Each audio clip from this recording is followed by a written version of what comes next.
and I gave an element of example, right? But Yes, sir. there's other ways where trust could have been violated in that situation. Like if I sat in the air conditioned room and told everybody what we were going to do, and Yes, then sir. I stayed in the office and sent everybody to the field, right? Yes, sir. And I would just show up for one moment, and then I'd say not good enough, and I'd leave, right? Right. I stayed with them the whole time. I was actually part of the work party, right? I had jobs I had Hmm. to do. I had things I had to, in my role as a commander, right? And to that end, right? So Hmm. that's really, there's things that you have to do as a leader, and you just got to really be responsible for those things. But I could have violated their trust by not being there and just giving orders.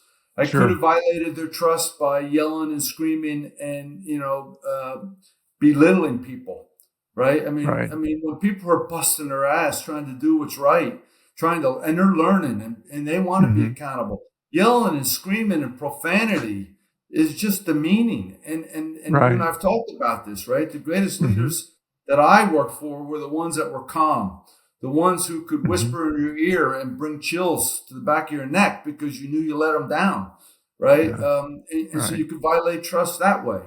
Another way to violate trust was, when it's time to recognize who really were the great leaders in doing the hard task, right? Because if you give everybody an award, not everybody's working equal, right? And Right. Right.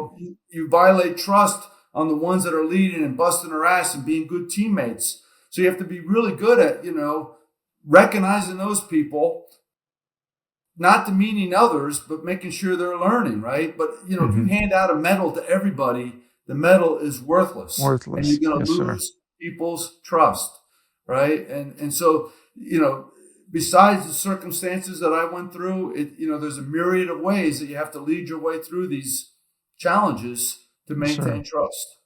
Yeah.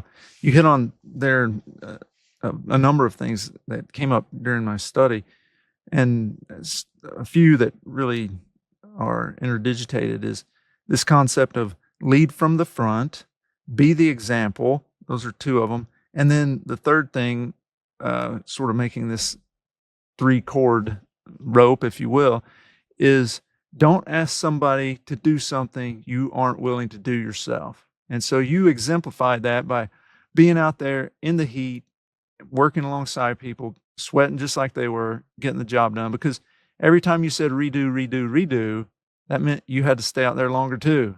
Oh, it was a bag of suck.